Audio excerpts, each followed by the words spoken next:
돈이 되는 공시 짚어보겠습니다. JTJ 파트너스 양태준 차장입니다. 차장님 안녕하세요. 네, 안녕하세요. 네, 오늘 돈 되는 공시 김도원 아나운서의 브리핑에서 정말 굵직한 기업들의 실적들 다 언급이 됐네요. 현대모비스도 조금 전에 실적이 나왔습니다. 지난해 영업이익이 16.5% 늘어난 2조 3,590억 원대를 기록했습니다. 현대모비스 특히 전동화 부품 매출이 50% 넘는 증가세를 2년 연속 이어가고 있는 모습이고요.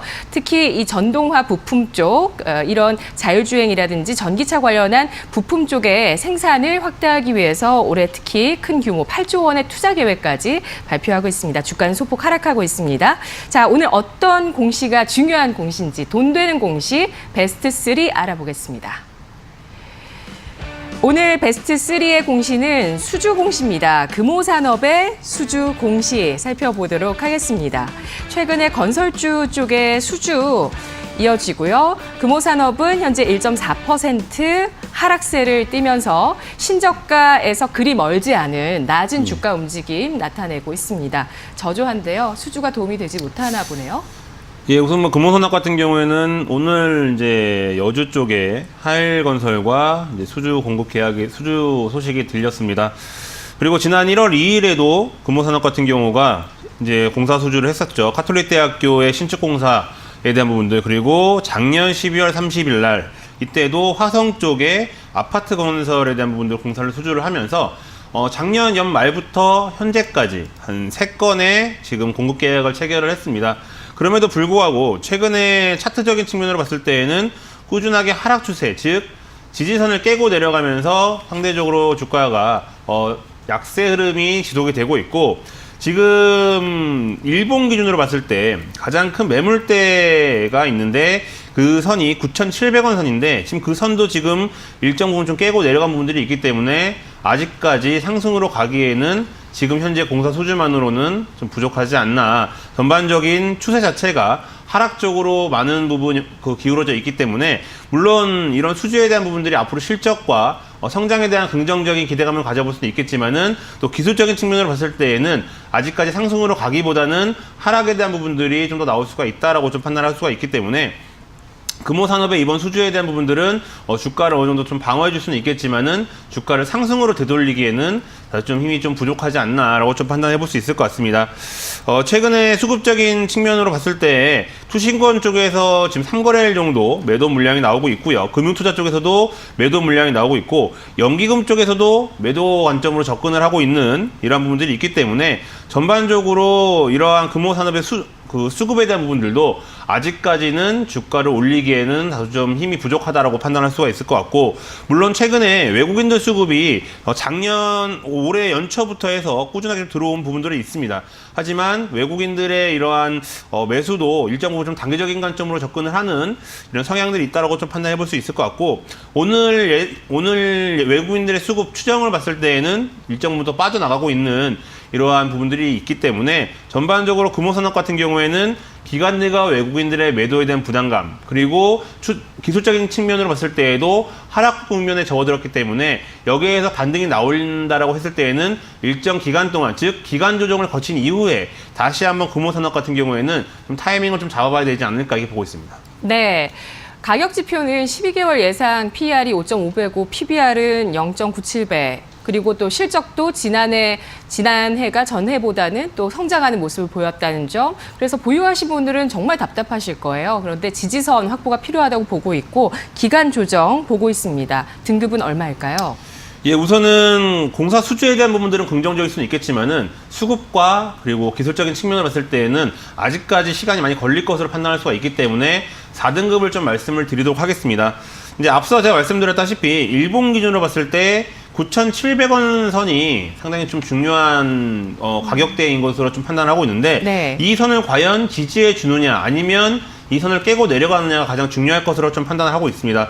만약에 9,700원을 깨고 내려간다라고 했을 때에는 이제는 8,900원 선, 즉 9,000원 가격선도 상당히 좀 위태로운 부분들이 있다라고 판단하고 있기 때문에, 만약에 9,700원을 깨고 내려간다라고 했을 때에는 그 다음 가격대 지지선인 8,900원 선까지도 가격 추가적인 하락이 충분하게 나올 수가 있기 때문에 금호산업에 대한 부분들은 우선은 9,700원 지지 여부를 확인하신 이후에 좀 더 앞으로에 대한 흐름을 지켜보시는 게 좋을 것 같고, 그래도 꾸준하게 수주를 한다는 부분들은 긍정적으로 볼 수가 있기 때문에 1차적으로 9,700원 지지 여부를 확인하실 필요가 있다고 보고 있습니다. 네, 알겠습니다.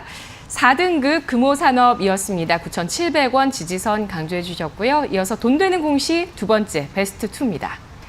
오늘의 베스트 2 공시는 세원셀론텍의 특허 공시입니다. 공시가 나오고 나서 장중 고점 2% 가까운 상승을 보이다가 현재는 0.75% 상승을 기록하고 있습니다. 세원셀론텍 상승해 나갈 수 있나요? 예, 우선은 이들 이제 기업들 자체가 뭐 꾸준하게 특허를 취득한다라는 부분들은 뭐 단기적인 관점보다는 장기적으로 봤을 때 여러 가지 다양한 부분에 접목을 시키면서 실적이 더 나올 수가 있는 하나의 뭐 성장 동력으로 좀 보시면 좋을 것 같고, 이런 특허권 하나만 가지고 주가의 지금 방향성을 논하기에는 세원셀론텍 같은 경우가 차트적인 측면과 그리고 수급적인 측면이 썩 좋지만은 않다라고 판단을 하고 있습니다. 네. 우선 수급만 놓고 봤을 때에는 뭐 기관들 쪽에서는 그냥 금융투자 쪽에서 하루 들어왔다 하루 빠져나가는, 즉 상당히 단기적인 트레이딩 관점으로 접근을 하고 있는데, 물론 금액이 큰 것도 아니고 상당히 적은 금액을 가지고 지금 단기적인 트레이딩 관점으로 접근을 하고 있다라고 보고 있고, 네. 외국인들 같은 경우에도 마찬가지로 지금 거의 단기적인 관점으로 세원셀론텍을 좀 접근을 하고 있기 때문에 아직까지 이 기업에 대한 방향성을 기관과 외국인들 다 모두 우선은 시간을 두고 좀 지켜보는 이러한 자세에 있지 않을까라고 판단해 볼 수 있을 것 같습니다.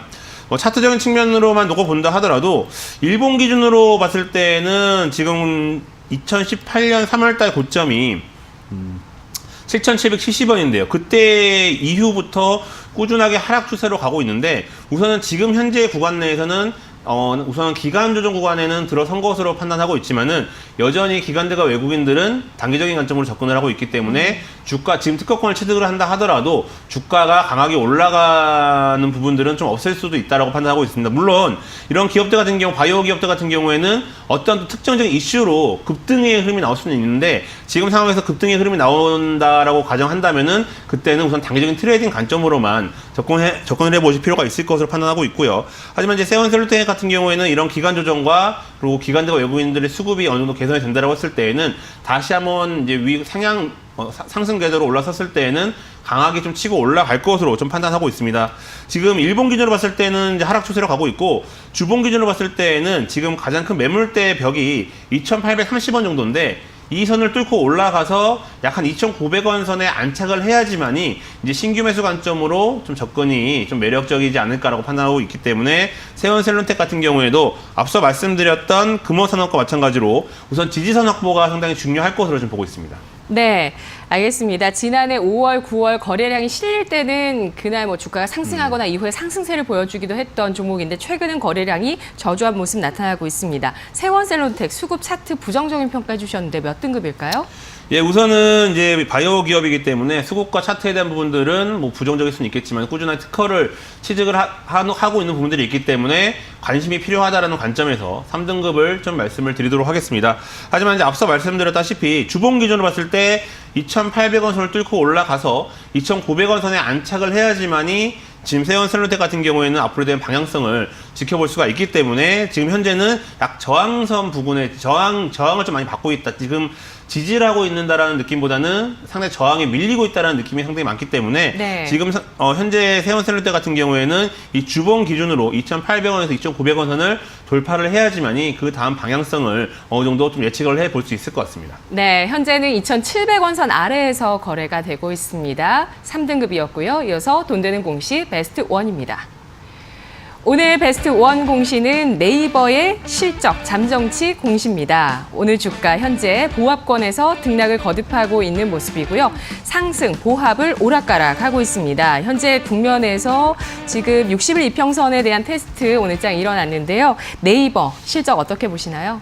예, 우선은 꾸준하게 물론 영업이익 같은 경우가 지금 18.7% 감소했다라고 나오고 있는데 뭐 저는 뭐 크게 좀 의미는 없다라고 판단하고 있고요. 뭐 이 단기적인 관점으로 뭐 악재로 작용을 할 수는 있겠지만은 회사가 커 나가는 데 있어서는 크게 뭐 의미를 부여하지 않으셔도 좋을 것 같습니다. 지금 최대 매출을 달성을 했기 때문에 올해 즉 2020년도에도 이런 쇼핑이라든지 이런 부분들을 꾸준하게 활성화시킨다라고 했을 때에는 네. 이런 영업이익에 대한 부진은 충분하게 만회를 할 수 있을 것으로 좀 판단하고 있고요.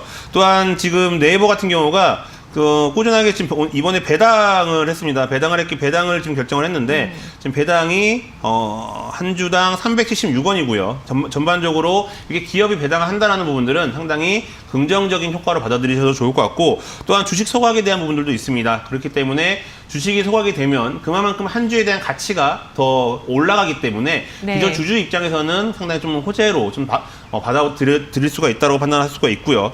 또한 지금 또 회사 분할에 대한 부분들을 결정을 하고 있기 때문에 2020년도에는 이런 네이버가 상당히 많은 변화가 나올 것으로 판단하고 있고 그만큼 변화로 인한 실적도 상당히 많이 개선이 될 것으로 판단하고 있기 때문에 꾸준하게 관심을 갖고 지켜보셔도 좋을 것 같습니다.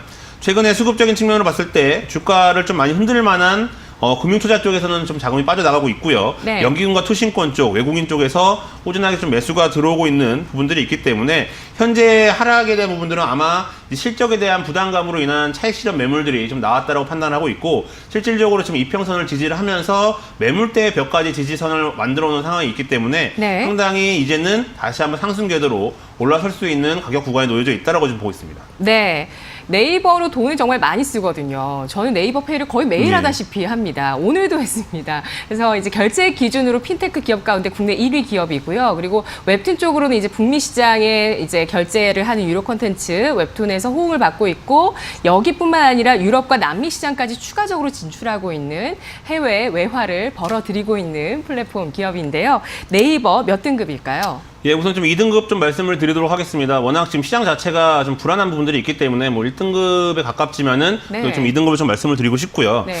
우선은 가격적인 측면으로 현재 17만 9천 원 정도에 형성이 되어 있는데 실질적으로 기술적인 측면으로 봤을 때에는 17만 3천 원까지도 한번 내려올 수는 있지만은 우선은 다시 한번 찍고 올라간 부분들 그리고 이평선을 지지한 부분들이 있기 때문에 현재가 부근 내에서도 신규 매수 관점으로 충분하게 접근이 가능하다라고 좀 보고 있고 우선 목표가 같은 경우에는 과거 2018년 1월 10일 날 19만 5천 원을 찍은 부분들이 있기 때문에 과거 고점 기준으로 우선 1차적인 가격선을 설정을 해놓고 대응을 해보시면 좋을 것 같고 과거 고점을 돌파했을 때 20만 원 선에 올라섰을 때 과연 기관들과 외국인들이 다시 한번 파느냐 아니면은 더 사느냐를 다시 한번 체크해 볼 필요가 있기 때문에 네. 1차적인 가격선은 19만 5천 원을 설정을 해놓고 그리고 손절가는 16만 원을 제시하도록 하겠습니다. 네, 알겠습니다. 올해 실적 성장 기대가 놓여 있는 네이버 2등급 받았습니다. 분석 잘 들었습니다. 예, 감사합니다.